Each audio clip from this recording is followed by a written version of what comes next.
Welcome to the Culture Edit. Unique perspectives into the personal and professional lives of individuals at the helm of successful business, athletics, art, and design.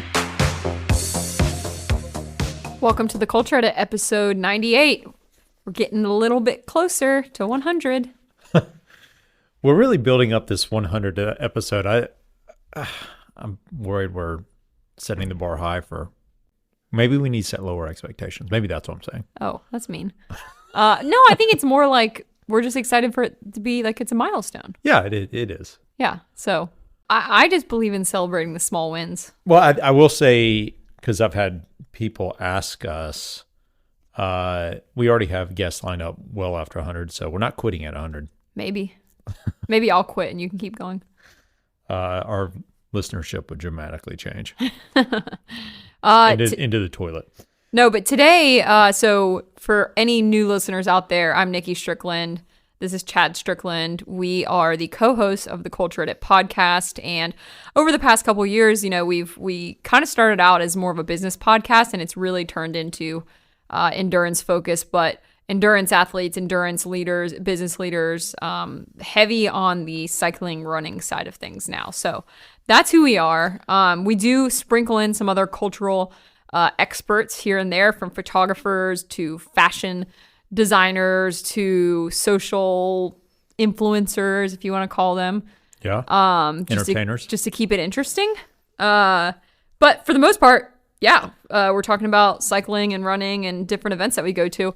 Today, we're really excited because we have a great guest on the podcast, Kimo Seymour. So he covers both the endurance side of the audience and also the business side. He is the president of Lifetime's events and media. And so that's different. For those of you who are probably familiar with the Lifetime fitness facilities, the large chain of gyms, they also have an entire event side, which you might know from Big Sugar, from Unbound, from the Miami Marathon. There's Chicago Half Marathon. There's Coldwater Trail, mountain bike race and trail race coming up in October that we will actually be at. That's a new event for them. And so we just dive into all of the different aspects of being an athlete and also being a business leader in this industry.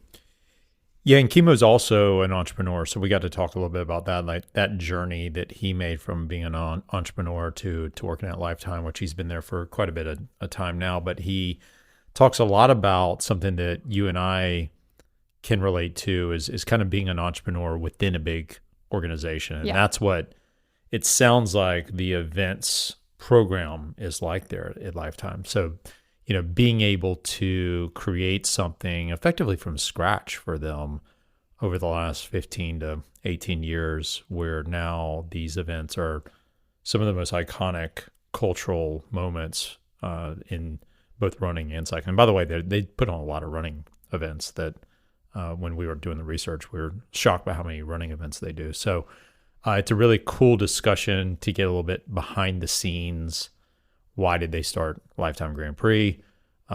His thoughts on why the focus is on off-road versus road events, because we were curious about why they don't do any road events. And he had a really interesting take on that and pretty strong opinion about it as well, which we certainly can relate to as being road and off-road cyclists. Yes. So with the Tour de France is in full swing, this is very cycling related content. Yes, exactly. In the next few weeks, we'll have a few more cycling related guests, which are exciting. But yeah, what we'll do, so we have a one-on-one next week where we'll do kind of our breakdown of the Tour de France, the drama that's already happened within the first 4 days. Are we on day 4 or 5? 4? 4. Yeah. Okay.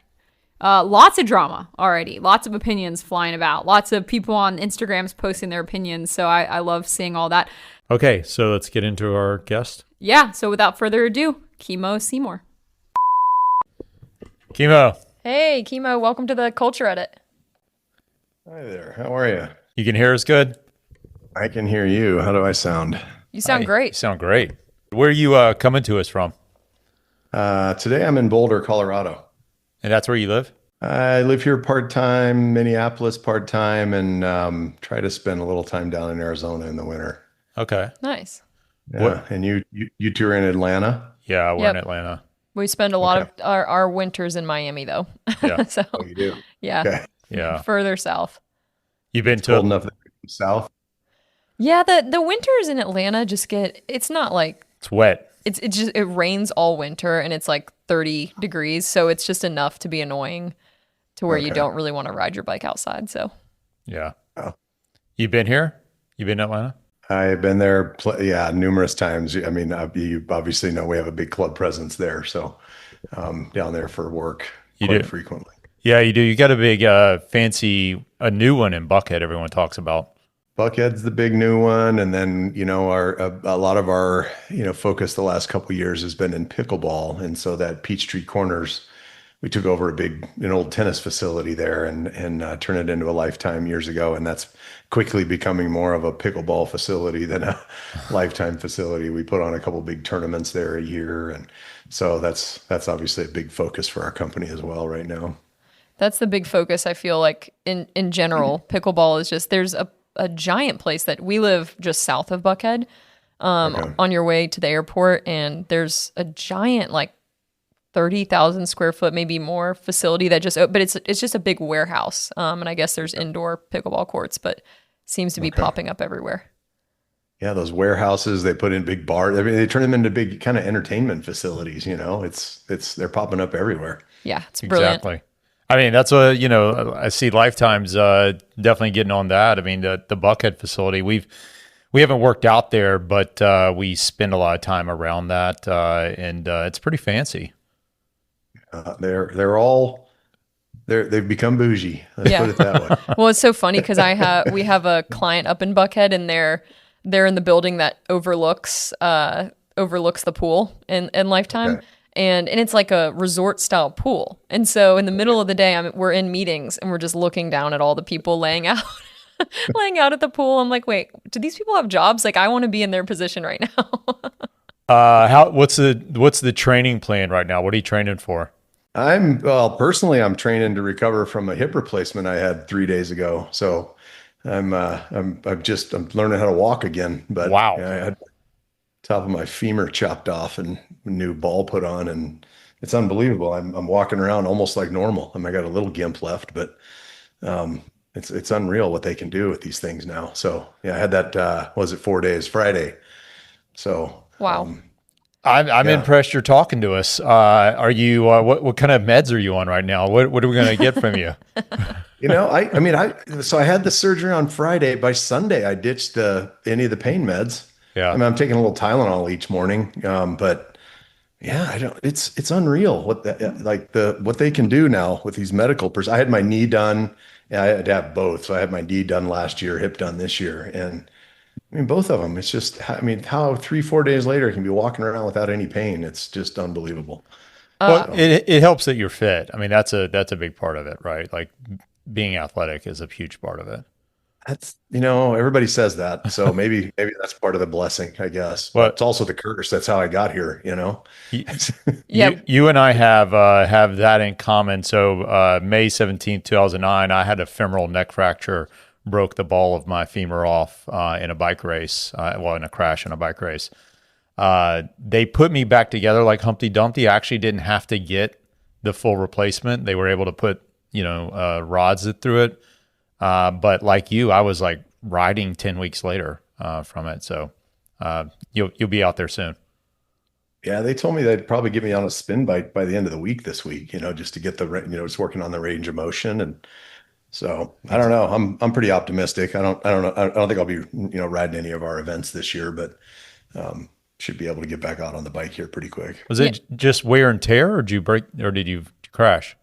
No, it was all wear and tear. Okay. Yeah, it was wear and tear. It's funny. I was telling my wife the other day, I've got injuries all up and down the right side of my body. They've all been crashes, and everything on the left has been wear and tear. So it's I don't know. It's something's Something's about my body. overcompensating on the one side, maybe. I think so. Yeah, there's something to that, right? It's all interconnected, and if we do a lot of, I used to do triathlons and then ride bikes and run, and it's a lot of stuff doing this, and you think you're so amazing at, you can go out and ride 100 miles or something, but get on a Pilates machine and slide your legs sideways a few times, and I'm dying. Yeah. It's like Same. it's such a baby, and I need to do more of that stuff. Once you are all healed up, what's kind of the big goal or big race that you want to do after? I don't really have anything. I can't tell you that I have a lot of, bucket list things left. I've done a bunch of big things in my life and accomplished a bunch. I've got, friends. I'm good friends with Andy Chastain and with Rule of Three. And every year I'm thinking I'm going to go down and do Rule of Three. That looks like fun. I mean, that looks like a fun adventure. And Andy and Jackie are heading up to Oregon for Oregon Trail. That one looks like a fun one.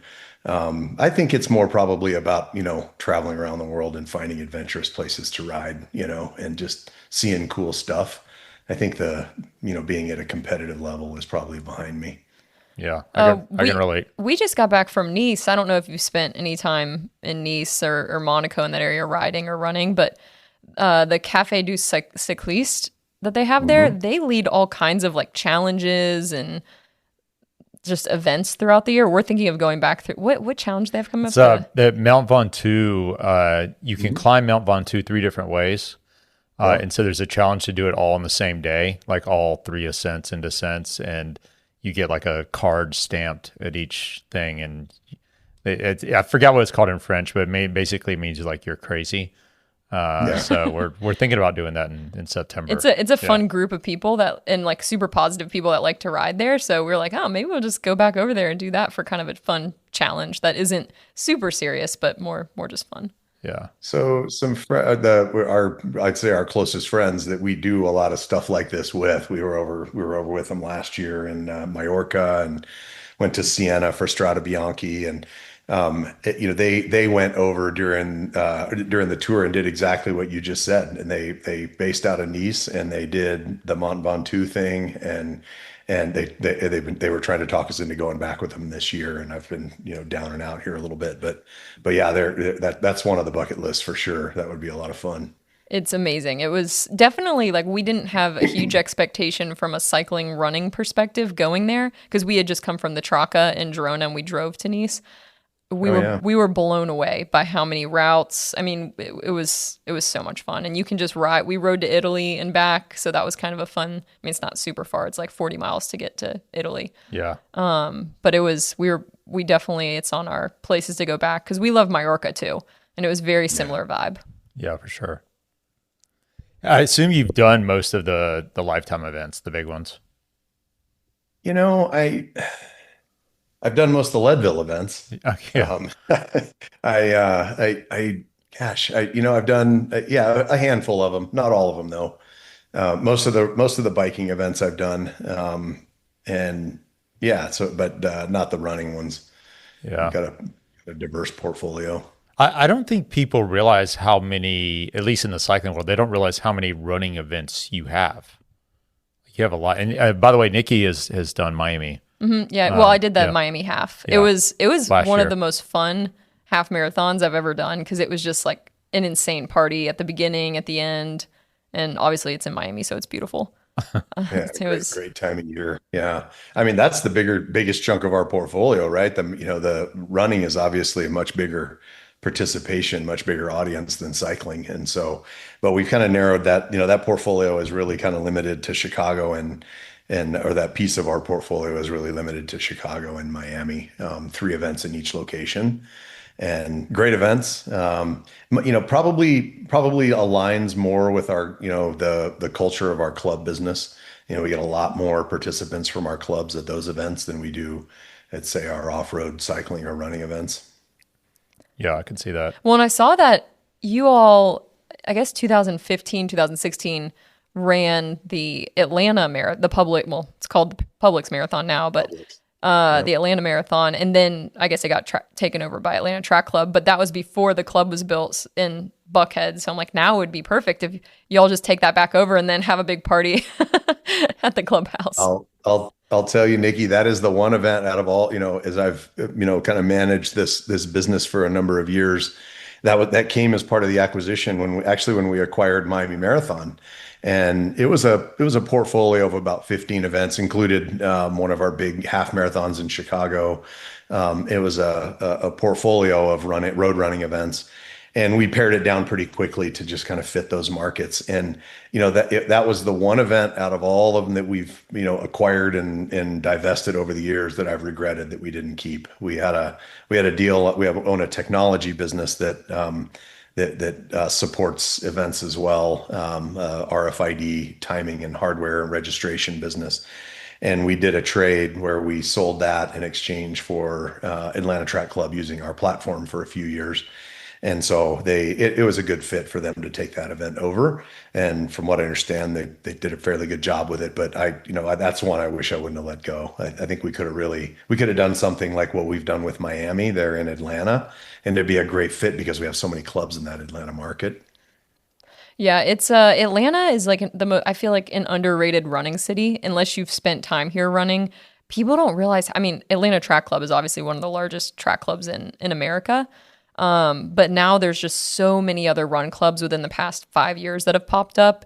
I went to a Nike run club event, I guess maybe it was like for Global Running Day, and they had 1,000 people signed up, and it rained, so I would say like 500 actually showed up. But it was mind blowing how like Atlanta has just really taken off with running. But yeah, it was impressive. I mean, Track Club calls it Run City USA, but I think that Portland calls that their city the same thing. So there's a few claiming that title for sure. Yeah. I think these run clubs they're really popping up everywhere. It's become kind of the new. I read an article, I think it was the Wall Street Journal here a few weeks ago, and it highlighted one of the run clubs that is part of us, part of our group down in Miami. Guy that works for us, Frankie Ruiz, who is the founder of the Miami Marathon, still works for us and runs the Nike Run Club in Miami. And it's interesting. It's become kind of like the new dating app. Instead of sitting on an app, you show up at a run club, and I forget what it is, but they wear something that indicates whether they're single and looking or not. And so you know who to talk to in the run, at run club, but based on what they're wearing, whether they're single or they're just out there with, with their partner or whatever. But yeah, it's pretty funny. That is so funny. Cause I was actually joking about this morning.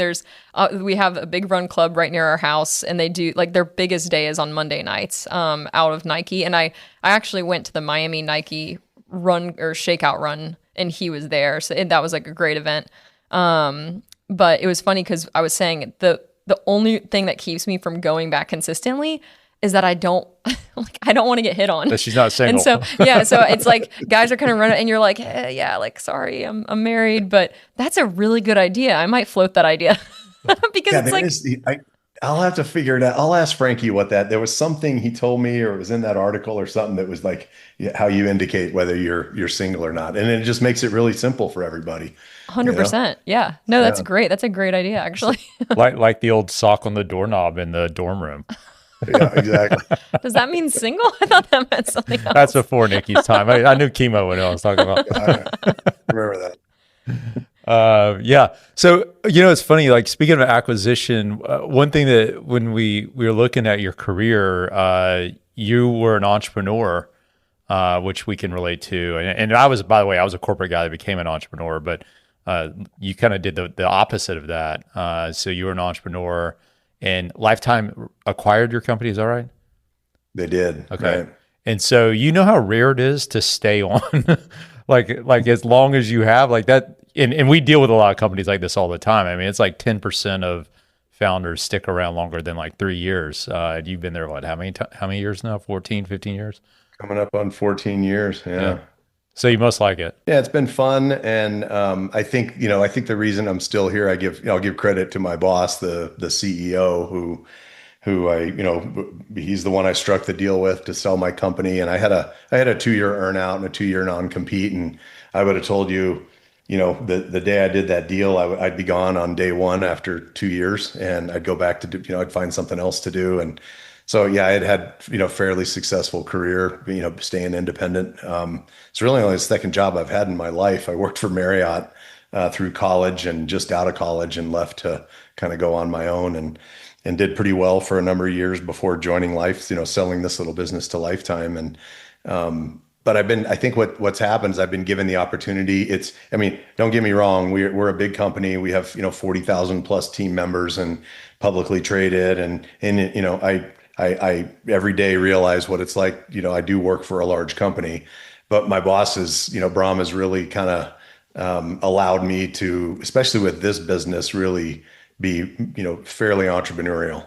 And I think our success in growing this business and how it's evolved over the years has been, I credit him for kind of giving me the freedom to make the moves. And it's nice to have that.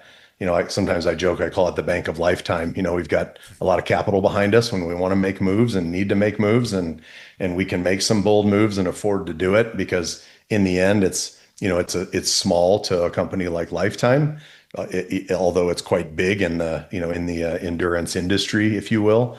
I think we're probably one of the larger event production companies in the country, but we are able to run it fairly entrepreneurial. I don't have to. There's not a whole lot I have to go to a board for or deal with a whole lot of bureaucracy around. That's the entrepreneur's dream, to be the entrepreneur with a bank of lifetime supporting you, be able to. That's kind of how it's worked out, and he seems to be happy with where we've landed. In the end, it's never going to be it's never going to be a kind of profit driver for Lifetime that is that's dramatically incremental to what our club business can do. And so therefore it doesn't sit under a spotlight from a financial perspective from Wall Street and whatnot. But what it does is it gets a lot of exposure, and I think that was the original dream when Bram started the business 20 plus years ago, the event business. His vision was just to create opportunities for people to do things, healthy way of life, healthy lifestyle type, more aspirational opportunities outside the walls of the clubs, and to just get the brand out there. And that's really what we've done. I get measured every year, on media impressions as much as I get measured on financial performance, and so they want to see that people are talking about what Lifetime's doing out there, and it seems like we're fairly successful at it. Yeah, that's what we were curious about because it is public. I mean, obviously the clubs are that's the core, way more than the core business, right? Like that's the clubs are king. I'm sure they're at Lifetime.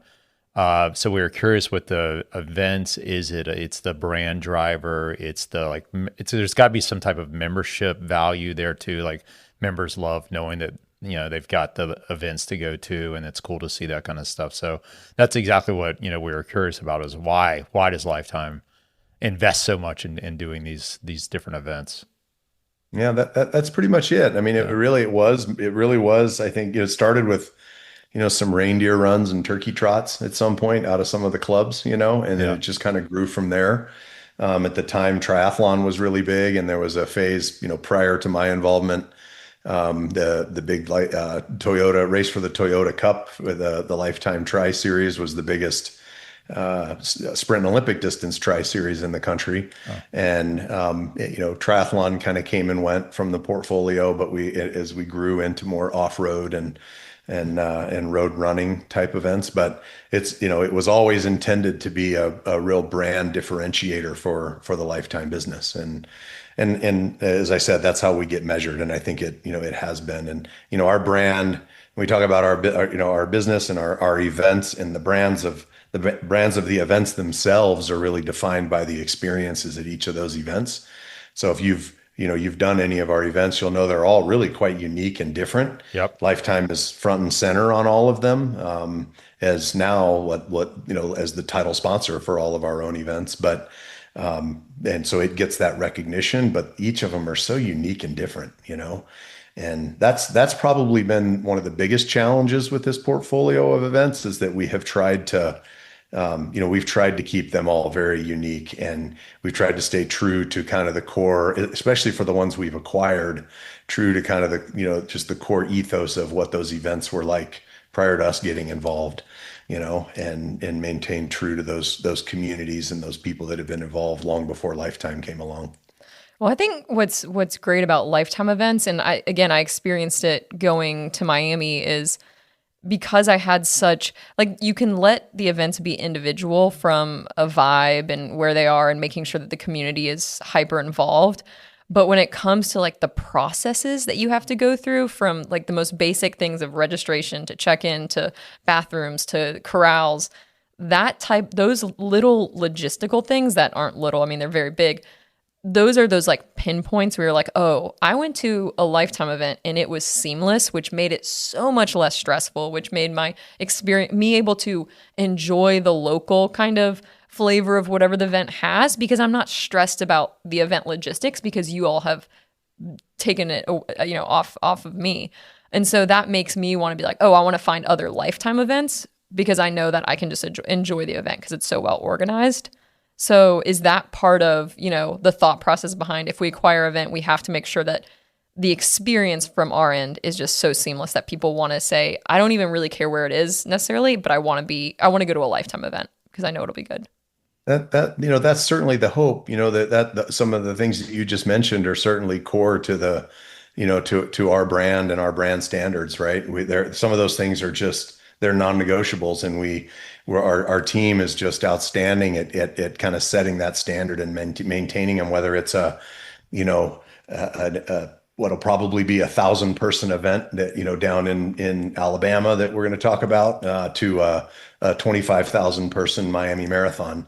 The same sort of standards apply. They'll have a different look and feel, and culturally feel different, but some of those fundamentals that make an event a quality experience, we have to maintain. And it's also maybe a little bit of a curse of being as big as we are, is that's all, you also have a big target on your back, is you miss anything and people call you out really quick. People will be a little bit more forgiving for the little event producer that does a handful of little local events each year if he comes up short on Porta Johns. But boy, if we do, it's going to make the front page of the Miami Herald. That is very true. We did Traca had a little bit of a problem with the restrooms. We heard. I heard all about it. It was like, oh my gosh, this is crazy. They could use a lot of Lifetime help. I'll leave it at that. It was pretty funny. No comment on your side. It's fine. Yeah. Have you been there? Have you done Traca? I have not done Traca. No, I spent some time in Girona. I love Girona. I love riding that area, but I couldn't make Traca this year. Yeah. You should check it out. It was interesting. I love riding in Girona too. Yeah, Girona's great. But speaking of Anniston, because we were able to go meet up with Sarah, which I'm sure she told you, I pre-ran the courses. Chad and Michael did the mountain biking sections with Micah. I rode a mountain bike. Micah Rice taught me to ride a mountain bike for the first time in 20 years at that trail. Perfect. It was fun. I actually didn't crash. You did good. Great. Yeah.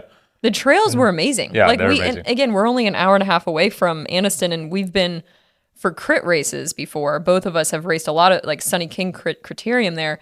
We had no idea that those trails were there, and it was so amazing. I mean, we've been trying to tell everyone in Atlanta, like, you have to go check out these trails. You have to do this event. And we're both you're doing the mountain biking most likely. If you can get, we don't have mountain bikes, so we'd have to either get one or borrow one. Yeah, but then I'm definitely going to do. She's doing the run for sure. Yeah, I'm probably just going to do the 15K because I'm doing Chicago like 2 weeks before that. But I'm just really excited to run the trails again. How does that? So you, like, a lot of events are you through acquisition, but then you've got events like Anniston, and I think Big Sugar too was one that you guys just created. So how does that, walk us through that process? Like, we've decided Anniston's going to be our next target event, and we're going to start creating that. What's that process like? That process really, it's funny. It takes a lot longer than you would imagine. So a lot of it is from feedback that we get from people, especially with regard to the Leadville race series, people wanting qualifiers in certain locations. And one of the big criticisms we've had for years is we haven't had anything anywhere even near the East Coast. We at one point we had one up in Wilmington and Whiteface Mountain in upstate New York. but that was just so hard to get to.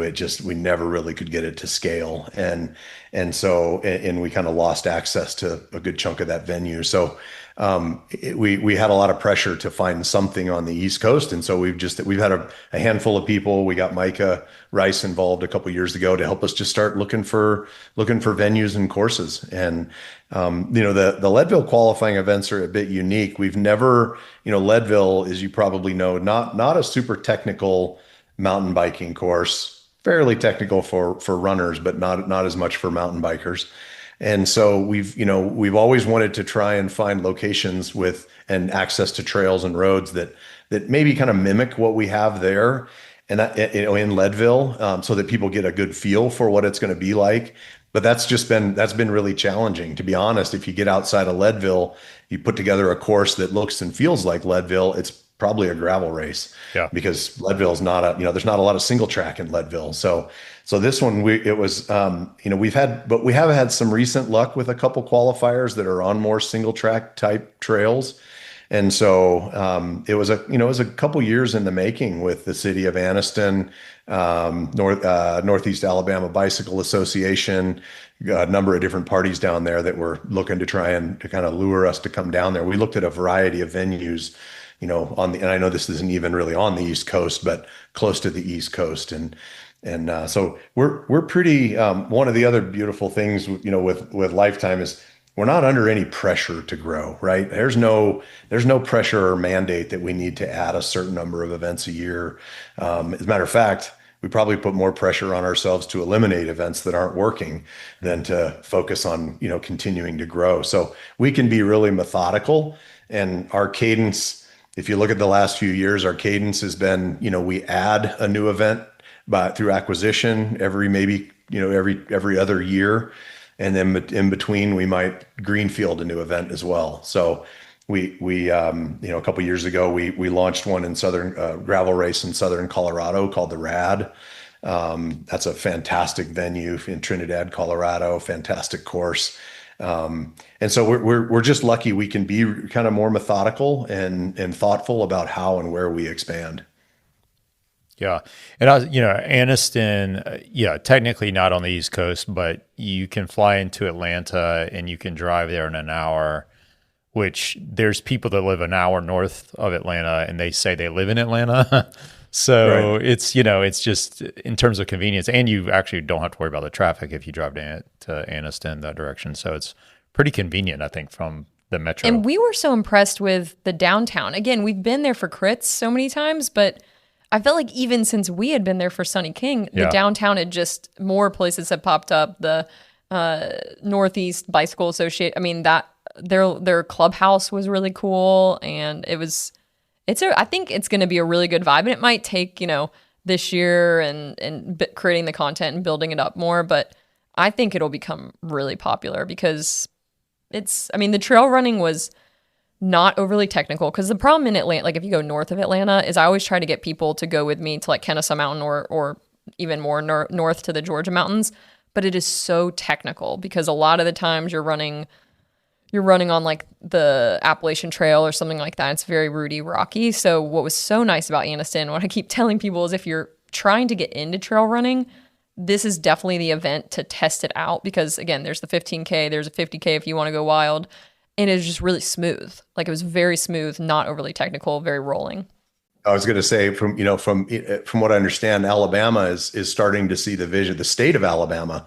So when you get a situation where you've got a cool venue, a town and a local, a county and a city that's really supportive, and then the state gets behind investing dollars into building a trail system like what they've been building. They literally, some of these trails they were committing to building so we would bring this event to Anniston. Yeah. And so it was kind of a trade where they were waiting for us to make a commitment to bring an event like this, because they had a commitment for dollars to invest in those trails. And so it's pretty cool when you see a state, similar. I'll compare it to Arkansas.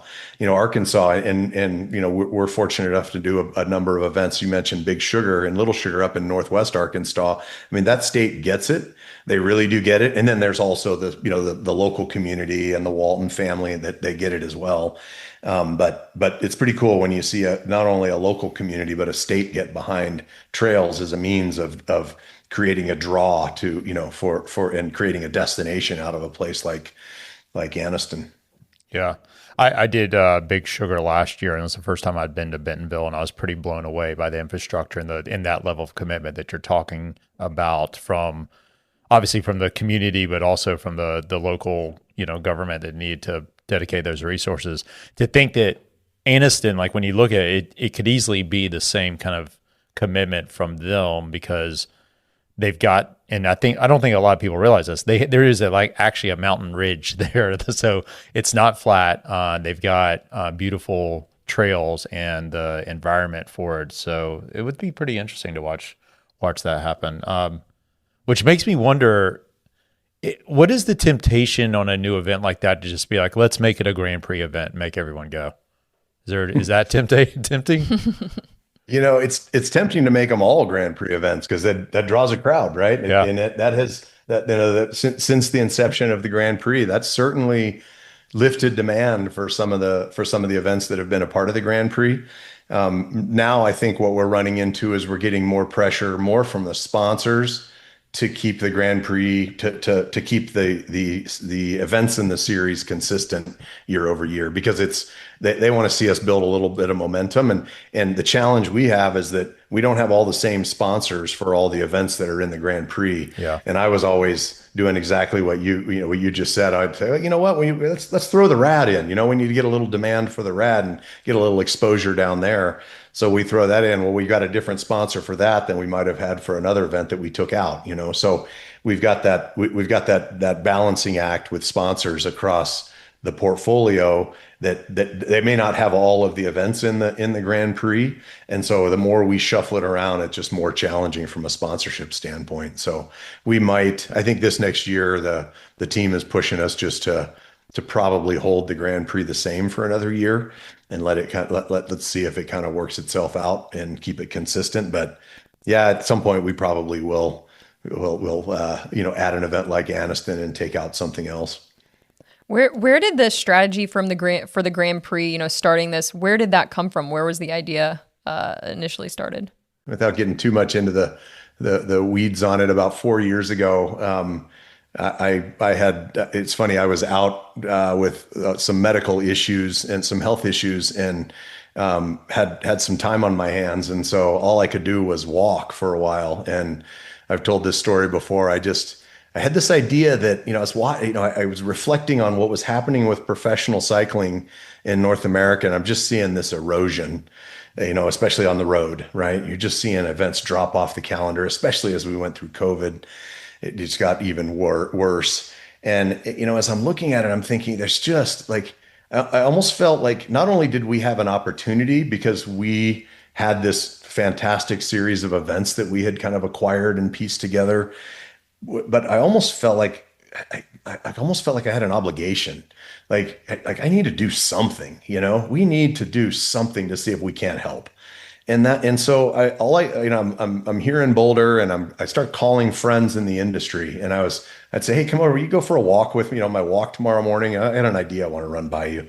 And probably half the people I ran it by thought I was crazy, told me it would never work. And half the people I ran it by said, that's brilliant. You got to try it. You got to do it. And I just felt that for some reason, I felt this compulsion that I needed to do, like we need to do something, and I'll layer on top of that, about 11, 12 years ago, I lost my best friend to an accident. He was hit by a car.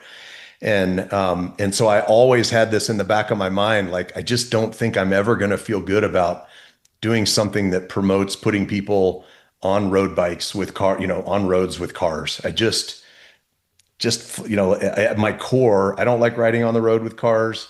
I don't want to promote it. I don't want to, the reality is I wish we could. But here in North America, we just can't. The automobile dominates, and people driving down the road with a cell phone in their hand. That's just, whether we like it or as much as we hate it, that's the reality. And you've got exactly 0% chance if you're riding down the road and someone's on their phone, not paying attention, they drift off and hit you at 70 miles an hour. And that's what happened to my buddy. And I just thought, there is such an opportunity with this, what's happening with off-road cycling. And I've heard this variety of statistics. People say 60% of the roads in our country aren't paved anyways, something like that. There's some amazing percentage that aren't even paved. Like that's where we should be riding bikes. We need to raise the white flag, admit defeat. We can't compete with the automobile, and let's get people out riding on dirt. And so you put those kind of intersected, and we were moving that way with our event portfolio. I've never produced a road event outside of a couple that that when we acquired Sea Otter, and there was some there, but it was a closed course up there in Fort Ord, at least for the road races. And I just didn't want to be in the road racing space. And so I thought it was kind of an intersection of, we've got the opportunity, got this beautiful series of events. I kind of felt this obligation, but I didn't want to do something I don't know how to solve this problem of road cycling just, kind of dying in North America. So I'm not smart enough to know how to fix that. But so we created the Grand Prix. That's kind of how it evolved. Just talking to a bunch of people that I think half of them probably told me I was nuts and I was going to ruin gravel. And half of them said, why not? Go do it. So here we are 4 years later. The half that told you were nuts and that wasn't going to work, do you remind them of that? Oh, all the time. Yeah, they're buddies. I still see them. Yeah, and they're at all of our events. Yeah, most of them are in the industry. They're all looking at it, and I've had a couple of them come up. Yeah, okay, you were right. Yeah, all right. Maybe you guys created something here. Yeah, that's always fun. It's so true about dirt though. Like that's why we love it, and we try to go to these gravel races and bring like a big group of our team, or try to bring new people to it, because it is just a lot less intimidating to get on a gravel bike and just enjoy being outside, or getting on a mountain bike. And it's hard. It's increasingly getting harder to get people on the road bike as it is. So it's a good segue of, okay, let's get you on a gravel bike instead. And it's going to be much more enjoyable, and you're going to feel a lot safer, because I feel the same as you. She's talking from her own personal experience. I am terrified of riding. I've ridden on the road since 2016, so not massive amounts of time, but also not a short amount of time. Did a lot of racing and crash. Had a lot of friends get hit by cars. Luckily, haven't lost a friend to getting hit by a car, but I've had a lot of friends get hit, and it's just enough to scare you to be like, it's hard to get motivated to get back on the road. So gravel has really saved me, because I think it's so much fun. I will say the only like Grand Fondo that we've done in America that I would say is kind of similar to the vibe of gravel is Levi's Grand Fondo. Yeah. They've been able to capture kind of that fun party vibe without, I mean, they obviously do have the pros that can kind of take off and do their own race, but we kind of rode it like a gravel race, where we stopped at the rest stops because they were local people. They're having fun. They're like giving you food and this and that, very similar to a gravel race. But that's probably the only one in America that I would say has that similar vibe. Yeah, outside America, the Ronde van Vlaanderen Sportief, have you ever done that, is like a gravel event. On cobbles, so it is like... On cobbles, but it is so much fun. You get to stay together and just finish, I wonder, I often wonder if that's kind of the direction. I listened to Amy Charity's a good friend of mine, and I listened to her on your pod here a couple days ago, and one of the thought is she's been a real thought leader in the space, and she and I compare notes a lot and spend a lot of time talking and kicking ideas around, and I often wonder, we're partners with the guys that put on the Tour of Flanders, and they've licensed Unbound to do the first of what they hope to be many Unbound qualifiers in Europe. And I wonder if that model isn't the direction that we're headed with gravel, the solution. And, Amy's obviously doing something similar here with Steamboat, and we did it, similar with Sea Otter this year, where we ran the pros on the gravel course one day and then the amateurs, age groupers on another day. Mm-hmm. And I think that could be the future of, as the sport evolves and grows, is that just let them race on separate days. Let them, have separate days like that, just like they do at the Tour of Flanders. And so I think that could be in our future. I don't have a crystal ball that says how far out in the future that's going to be, but But I can tell you, we're having conversations. We talked about it this last year. The community wasn't quite ready for it, but at Unbound, we've had conversations about moving the pro race to Friday. And it's obviously there's a lot of, as you heard Amy mention, her operational costs are doubled to run an event, run two event days. And it's a big investment. But that might be the safest and the best experience long term as we continue to grow these events. Yeah. That was going to be one of the things we were going to ask you about. So I'm glad you listened to that, because it was like that happened to Amy and Steamboat, like not even by their own original intention, but once it happened, the more we start thinking, and we're going to experience it next weekend, we really started thinking about like, this is really actually kind of cool, because it removes that temptation that some guys have to like try to go and try to race it and try to hang on with the pros as long as I can and get in the way of the pro women, and all that just goes away because it's not the race, right? The pros are going to race that day. And so we're going to see. I mean, I've got high hopes for it, but I think it's a pretty cool idea. I'm excited just so we can actually watch a race. Because, I mean, I enjoy being in a race or whatever you want to call it, being on a ride. That's obviously amazing. But I also really enjoy watching, other people race. That's why we've been to Flanders 4 times. Yeah. You've been like 6 times. Because it's just so fun to because you did the course or part of the course or whatever it is, you then can appreciate what the pros are going through the next day. And I think it just makes people more engaged with the sport. And hopefully, like we're talking about with Amy on the podcast, hopefully having the separate even women's and men's field will really let a lot of personalities shine through individually. And I think that's the way you grow sports so much more, is connecting with individual people. And then you want to be, like them, or they inspire you to do everything in your control to race or to show up to these. So I'm excited. I think it'll be great. Yeah. But, you get to see how much faster the pros go than you do. Yeah, on the that's same, true. on the same part. So are you planning to ride on Saturday and then watch the race on Sunday? Yeah. Mm-hmm. Yeah, exactly. Okay. Yeah. I'm hopeful, talking to some friends and talking to Amy, we're all hopeful that a lot of people will go out and show up on Sunday. And because that's what the sport needs. This sport needs, it needs spectators, and it starts with, events like that are people will just go out and sit and watch. And then I think it'll eventually grows to live stream, and you have to figure out how to reach a broader audience than just people that ride their bikes. But I think it starts fundamentally by making it more and more spectator friendly. And then I think also doing things like, we just did a live broadcast for Unbound for the first real true live broadcast we've done, kind of publicly available live broadcast. And I think that's a logical next step for a lot of, like Levi's did this year too. Logical next step for the growth of the sport. Yeah. Yeah. Just adding that spectator element.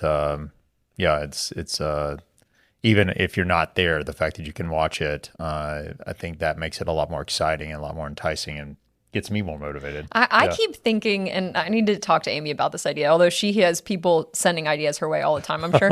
But she could use another idea. I was like, wouldn't it be cool if you could because there's a lot of pros who obviously have teams that are supporting them, but there's a lot of pros that are just kind of on their own. They're privateers, or maybe they have one or two, maybe it's their partner supporting them, or just, another person. I think there should be like an Adopt a Pro program. So like if you go to Steamboat, let's just use an example, and we're racing on Saturday, you can volunteer to essentially go on Sunday, and maybe you get a list of stuff that you need to feed someone or to support them, and go out and get to know them, support them. I just, because I have some girlfriends that are racing on Sunday, and they don't necessarily have support. So we're like, oh, we'll feed you, don't worry about it. But it'd be pretty cool if you could do an Adopt a Pro. Yeah. So that's actually that's a cool idea. That reminds me, the Leadville 100 run. One of the first years working for Lifetime, I just went up there because I hadn't experienced the run. I think it was the very first year I was with Lifetime. I just went out to one of the aid stations. I think it was the turnaround at mile 50 at Winfield, and there was a little crew zone. You could just sit there and wait for somebody that needed a pacer. So similar idea, not crew, but pacer. and you could just jump in and pace somebody that didn't have somebody but needed a pacer. And I ended up pacing a guy for over Hope Pass on the way back, for I don't know 15 miles or whatever. And that's a cool idea that we ought to we are working on. Again, we had started working on this with the city of Emporia last year. They weren't quite ready to have us, the impacts of closing those roads down and shutting place, like the impacts on the community are pretty big when going to shut everything down 2 days in a row. And so they weren't quite ready for it this last year. We're talking to them now about this next year. And that's, I would look at doing something that would be pretty cool especially for some of these up and coming pros that need a little bit of support and just don't have the crew that can show up with them to go out to hit those checkpoint towns. Exactly. Yeah. It'd be a lot of fun. Yeah. So maybe we know a few of those folks that need that support. That's where we always try to support if we're there, we're like, what do you need? We'll be there. So it's just a fun way to engage. Exactly. I'm curious with so many events, do you go to all the events? No, not at all. It's just too many. It is. My role with Lifetime has kind of evolved over the last couple of years. So for years I was just focused on kind of building the event business. And now I've moved over to help on some other businesses that kind of span across the club side of the business. So it is, I don't get to spend quite as much time on the events business as I would like, but, I'm fortunate enough, I've built a really, really good team, an amazing team that they're really the ones that have, that pull all this off. And so, I give all credit to them, and I get to still be involved, and I'll show up, I'll make it to maybe 5 or 6 events a year. Yeah. I'm actually really hoping to be able to get down to Anniston and see this event this year, especially being a first year event. Well, speaking of the other sides of the business, I do have questions about, the supplement side of the business, because I feel like walk us through, if you can, kind of what's the view for the future around this whole. Sarah and I were talking about it when we were running, but she's like, it feels like the view or the vision is to really create a holistic ecosystem for members, for people that engage with the Lifetime brand across nutrition, races, clubs, everything. Yeah, I think ironically, the business has been around for over 20 years. The nutritional supplements business has been around for over 20 years. That's one of the ones that Brahm asked me to move over and get involved with, and about a year and a half ago. And so one of the first things is we did a little rebrand, rebranded it to what you're seeing now called LTH, and with that. With just a little bit of energy and focus, we're growing that business about 40% year over year now, and it's got a good momentum going, and it is a big focus and a big initiative of ours. In principle, I believe fundamentally that our health and wellness is I like to say it's really fundamentally two things. It's input versus output. And, we as a company have historically, most of our focus is output. It's how you move. It's moving your body. It's going to whether you're going to one of our athletic country clubs or going to one of our events, we're highly focused on helping people move with people, places, and programs, and helping people be active and move and live that healthy way of life. But it's primarily been focused on the movement. And we have not, I think, given enough. And I think it's 50% or more of health and wellness is also the input. It's what you put in your body. And so we think there's a real opportunity with our audience and beyond the walls of our clubs to really, put a big focus and a lot of energy and, and attention behind helping people, with their nutrition, both through nutritional consultation and coaching, and then also through supplementation. And so, fundamentally, our supplement line, our LTH line, is probably, it might be the most rigorously tested products in the market. We probably spend more than we should on testing and quality and purity and efficacy, but it's just we want it. It's like everything we do. It's like our club. We want to be the absolute best of the best. Mm-hmm. And so we're not going to compromise any more than we would compromise on what a club would look like when we bring it to market, or an event that we bring to market. We wouldn't compromise on our nutritional products line either. So, Well, the stakes are high, so you got to make sure, yeah, it meets that standard that everyone expects for Lifetime. Are there supplements currently, and forgive me if I don't know, you may know. Are there currently supplements that are targeted towards endurance athletes? Not, I wouldn't say targeted to endurance Okay. athletes. So we haven't, we've kind of looked at it as much more of a broad audience than we do have some products that are in the pipeline today that will be much more, I'll call it endurance focused. But that's such a small niche market. Yeah. Even though as I said earlier, we're a big player in that market, it is still, here we are, like I said, probably one of the bigger event promoters in the country. We'll have 100,000 participants this year, but we've got, a couple million members in our clubs, and then a couple million, up to almost 3 million members in our that are digital members at Lifetime. So we've got this, 4, 5, 6 million members out there between Access Club members, digital members. We've got this huge audience, predominantly not, endurance athletes, that where we need to, our products need to appeal to that market probably more than we need to just be more, or specifically event or endurance focused. Yeah, that makes sense. Let's help people perform in the club, and then maybe if some of that trickles over to the endurance world, that makes sense. And ultimately, we just need to take our supplements, and it's kind of like whether you're lifting weights or riding bikes, like you probably need similar supplements. You're probably missing vitamin D. You're probably that kind of. Exactly. Your omega-3s and I mean, our proteins are super, super pure, whether, both vegan and whey. So our collagens so there are a lot of our supplements that should appeal to everybody, whether you're an endurance athlete or you're just, or you're a yogi, and you're going to our clubs for yoga or Pilates, and everybody in between, or a pickleball player, that much more broad appeal, and everybody should be taking some of those supplements. So what, if you can tell us anything, what else exciting is on the roadmap for the future of Lifetime? Is there anything we should be looking forward to, like a different industry you're breaking into, or something, exciting that you can talk about? I think obviously our growth is always kind of rooted in and will always be rooted in our development of our big, our athletic country clubs, and we will continue to grow. On average, we add about 10 to 12 clubs a year. Well, anybody can do the math and realize that, there's a law of diminishing returns there, right? When I joined Lifetime, there was less than 100 clubs. And if we added 10 clubs in a year, that was 10% growth. Now as 180 clubs, if we add 10%, if we add 10 clubs a year, it's a lot less than 10%, right? And so we've got to, we have to figure out how to create a much more, I'll say, holistic health and wellness ecosystem out of what we've built that it doesn't hinge on building our 50, 60, $70 million clubs.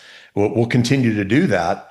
But, the opportunity is, as I mentioned, we have historically been a company focused on helping people move. And I think the real opportunity is around nutrition. It is around supplementation. It's around a more holistic lifestyle. We are in the process of getting ready to launch a series of, for now, I'll call them more longevity focused type events, where you kind of bring in all the parts and pieces, right? There's so many components of living a healthy lifestyle that are more than just going to an athletic country club and getting your workout and leaving. There's so much more that we can offer and provide people as kind of a holistic lifestyle change than just, again, just go to a facility and get a workout in and leave. So that's really where we have to focus as a company, is how do we capture more of that ecosystem for our audience? Well, thanks for doing this, especially with the new hip. You heard us with Amy, and I'm hopefully you've got an answer for us. But if we come to visit in Boulder, where are you taking us to dinner? Oh, I'd probably say, if you want some cool music, maybe not the greatest food, but really cool culture. We'll go up to the Gold Hill Inn.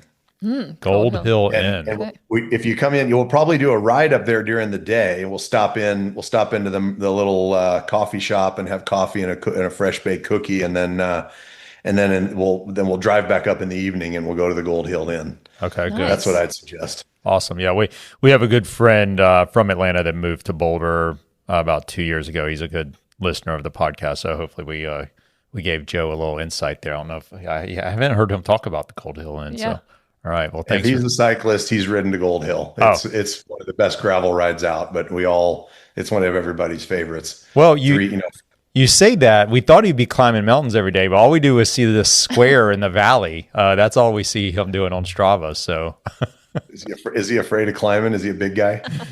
No, he's just afraid of climbing. Yeah, I like that. I like that, Kimo. He's afraid of climbing. We love giving him shit.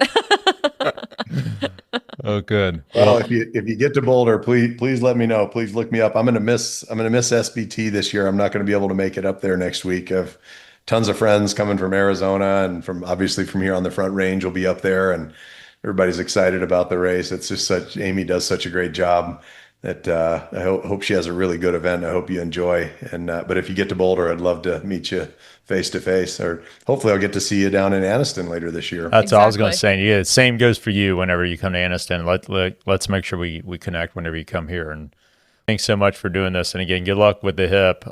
Again, I've been there, and you've already done the hard part. Yeah, I was talking to PETA. I know you know PETA, but she was like, yeah, we're commiserating over all of our injuries between me, Kimo, Dylan. Like, I mean, because Dylan's like, I guess I saw he was back on the bike today, but that was a bad injury too. Yeah, he said he was able to get back to spinning a little bit, so that's good. I love those guys. They're so fun. Yeah, they are. PETA's awesome. She's a cool chick. Well, cool. Well, have a good day, and we will definitely, if we don't see you before Coldwater, we'll see you then. All right. Thanks a lot. Thank you so much. Thank you very much. Right. Great meeting both of you. Great meeting you too. My Detroit players, Tim's for my hooligans in Brooklyn. Dead right, if the head right, Biggie there, every night. Papa been smooth since days of under rules. Never lose, never choose to. Bruce Cruz who? Do something to us. Talk, go through us. Girls want to us, wanna do us, screw us, who us? Yeah, Papa and Pump. Close like Starsky and Hutch, stick to clutch. Yeah, I squeeze 3 at your cherry M3. Bang every MC easily. Recently, niggas frontin' ain't saying nothing, so I just speak my peace, keep my peace. Cubans with the Jesus peace, with my peace. Packing, asking who want it. You got it, nigga flaunt it. That Brooklyn bullshit, we on it. Biggie, biggie, biggie, can't you see? Sometimes your words just hypnotize me.